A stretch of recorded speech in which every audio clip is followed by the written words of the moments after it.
কঙ্কার আদেশ পাওয়ার সাথে সাথে গর্জিলা চার্মিয়নকে আক্রমণ করতে এগিয়ে গেল। গর্জিলার এরূপ আচরণ দেখে চার্মিয়ন খুব ভয় পেল। না গর্জিলা, না, এই কাজ করো না, আমায় তুমি মেরো না গর্জিলা। ও তোর কথা শুনবে না চার্মিয়ন। ওকে আমি জাদু শক্তি দিয়ে বশ করে ফেলেছি। ও শুধু এখন আমার কথাই শুনবে। গর্জিলা, যাও, এক্ষুনি ওকে শেষ করে ফেলো। ডাইনার কথা শুনে মিষ্টি পরি বলল, তোমার এই মারণাস্ত্র আমাদের কিছুই করতে পারবে না, তাই না? আমরাও সব ভয় পাই না। তাই নাকি? আমায় তুমি আর ভয় পাও না? তাহলে দেখা যাক কতক্ষণ তুমি টিকে থাকতে পারো।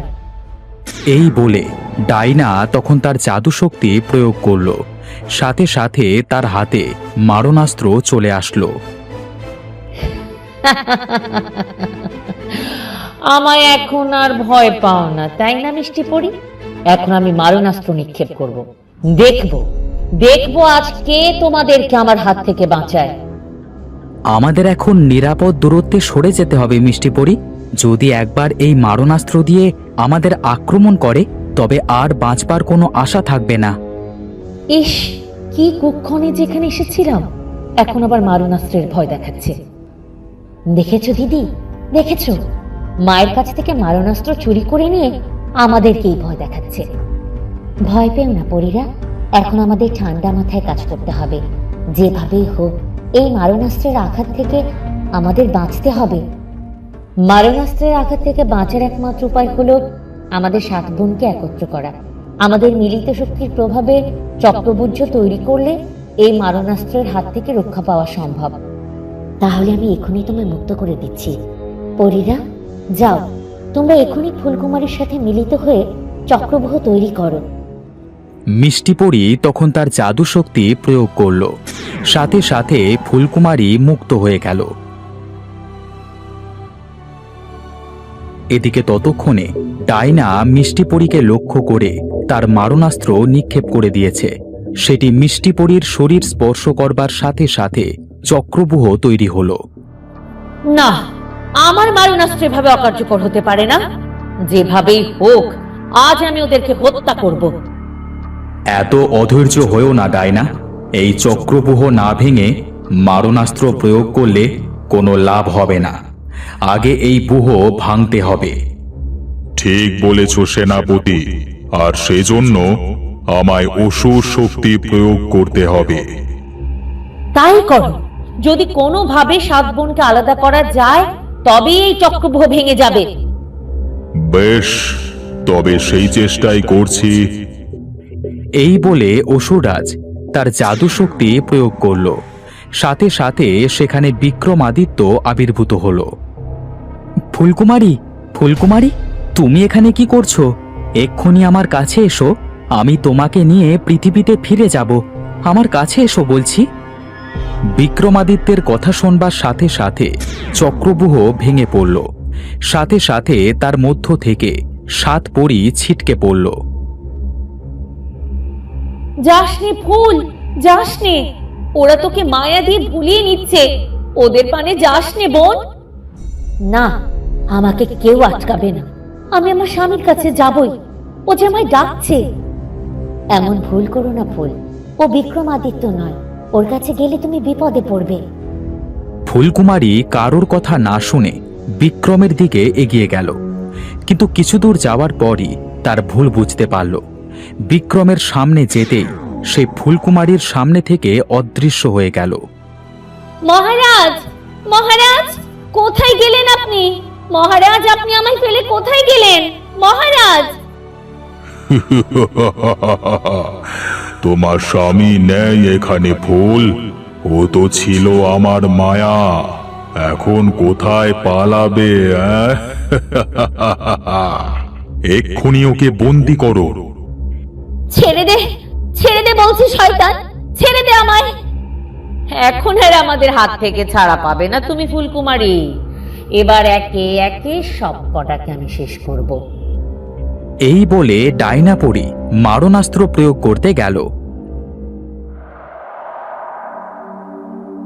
এদিকে অনেক চেষ্টা চরিত্র করেও সেই আয়না ভেঙে গহনা উদ্ধার করা গেল না। প্রহরী যতবারই আয়নাটি ভেঙে ফেলে ততবারই সেটি জোড়া লেগে যায়। না মহারাজ, এই আয়না ভাঙা আমাদের সাধ্য নয়, এটি কোনোভাবেই ভাঙা যাচ্ছে না।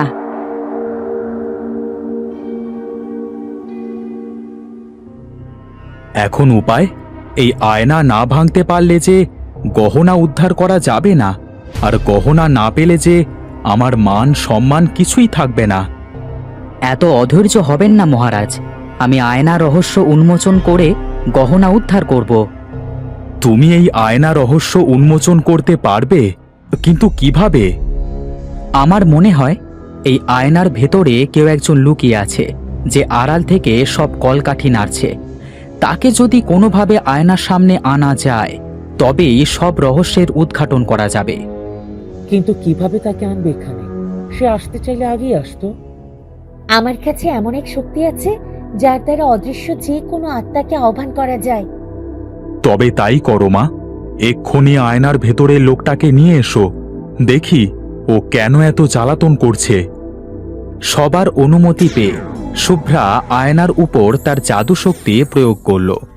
সাথে সাথে সেখানে সখীর ছবি ভেসে উঠল, তার গা ভর্তি কালো কন্যার গহনা। সখী, তুমি এখানে? হায় বিধাতা, এ কিভাবে সম্ভব?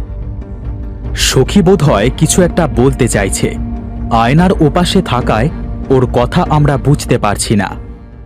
ওকে এক্ষুনি আয়নার মধ্য থেকে মুক্ত করো, আমি বুঝতে পারছি না ও ওখানে কিভাবে গেল।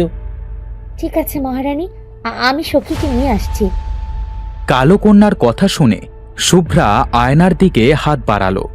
সাথে সাথে আয়নার ভেতর থেকে সখী তার হাতটি ধরে ফেলল। আহ আহ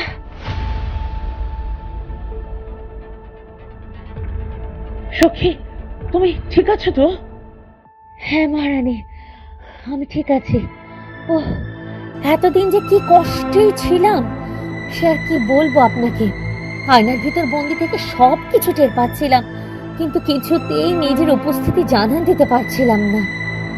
তোমার এই অবস্থা কি করে হলো সখী? কে তোমায় এখানে বন্দি করেছে? কঙ্কা, ও মহারাজকে ফুলে পরিণত করার জন্য আমায় এখানে বন্দি করেছিল, আর ওই আমার রূপ ধরে এত সব কাণ্ড ঘটিয়েছে। ও, তাহলে এই ব্যাপার। এতক্ষণে সব ষড়যন্ত্র ধরতে পেরেছি। ওই কঙ্কাকে আমি ছাড়ব না, এর শাস্তি ওকে পেতেই হবে। অতীতে যা হওয়ার তাই হয়েছে, এখন আর ওসব নিয়ে ভেবে লাভ নেই মহারাজ। এখন ভালোই ভালোই শুভ কাজটা সম্পন্ন করে ফেলুন। হ্যাঁ হ্যাঁ, এখন আর বিলম্ব করা উচিত না। মহারাজ, আপনি বিবাহের আয়োজন শুরু করুন। সেদিন রাতে মহা সমারোহের সাথে বসন্ত কুমার আর শুভ্রার বিবাহ অনুষ্ঠান সম্পন্ন হল। বেঁচে থাকো বাবা, বেঁচে থাকো মা। আমাদের আশীর্বাদ করবেন মহারাজ, আমরা যেন সুখী হতে পারি। অবশ্যই আশীর্বাদ করি, সুখী এবং চিরজীবী হও বাছারা। এবার তাহলে আমাদের বিদায় দিন, আমাদের যেতে হবে। সে কি বাছা, কোথায় যাবে তুমি? আমি আমার বাড়িতে যাব মহারানী। তোমার বাড়ি মানে? এটাই তো তোমার বাড়ি। না মহারাজ, এটা আমার বাড়ি নয়, আমি আমার কুঁড়ে ঘরে ফিরে যেতে চাই। কিন্তু তুমি চলে গেলে এই রাজ্য সামলাবে কে বসন্ত? তুমি তো এই রাজ্যের ভবিষ্যৎ উত্তরাধিকারী। মহারানী ঠিকই বলেছেন বসন্ত কুমার। হাজার হন মহারাজ মহারানী তোমার বাবা মা, তাদের ছেড়ে তোমার দূরে থাকাটা ঠিক হবে না। আমি সেটা বুঝতে পেরেছি সখী, কিন্তু আমার পক্ষে আমার কৃষক বাবা মাকে ছেড়ে এখানে থাকা সম্ভব নয়। তারা আমাকে যে স্নেহ করেছেন আমি তার প্রতিদান দিতে চাই। বেশ তো, ওরাও না হয় এখানে থাকবে। ক্ষমা করবেন মহারানী, আমরা এখানে থাকতে পারবো না। আমাদের সেই কুঁড়ে ঘরেই সুখ।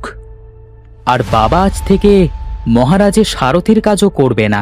আজ থেকে আমি তাদের ভরণ পোষণের দায়িত্ব নেব। আপনি অন্য কাউকে কাজে নিয়োগ দেবেন মহারাজ। তুমি ভুল করছো বসন্ত কুমার, অপরিকল্পিতভাবে এমন সিদ্ধান্ত নেওয়া উচিত হবে না। আমি যা বলছি তা ভেবেই বলছি। আপনারা ভেবেছেন কি আমার বিয়েতে 2 টাকা খরচ করে আমায় বশ করে রাখবেন? সেসব ভাবনা থাকলে ভুলে যান মহারাজ। আমি কারোর বশ্যতা স্বীকার করি না। চলো বাবা, চলো মা, এখানে আর এক মুহূর্ত নয়। বসন্ত কুমারের এভাবে চলে যাওয়া দেখে আদিত্য কুমার রাগে ফেটে পড়ল। দেখলে সখী, দেখলে, কালকে ছেলে আজ আমাকে কত কথা শুনিয়ে গেল। সব হয়েছে ওর জন্য। আমি কতবার না করেছি, এসবের দরকার নেই। ও ছোট মানুষ মহারাজ, এত সব কথা ও বুঝে বলেনি। ও বোঝেনি, কিন্তু আমি বুঝতে পেরেছি। ওই সব কিছু কৃষক আর কৃষানি শিখিয়ে দিয়েছে ওকে। ওরা ওরা আমার ছেলেকে আমার কাছ থেকে দূরে রাখতে চায়, কিন্তু আমিও তো কম যাই না। আমিও দেখব কতদিন ওরা ওকে আগলিয়ে রাখতে পারে। তো বন্ধুরা, কি মনে হয় তোমাদের, কৃষানি কি মহারানীর হাত থেকে বসন্তকে রক্ষা করতে পারবে? জানতে হলে সোনারূপার সন্তানের পরবর্তী অংশ দেখতে ভুলবেন না।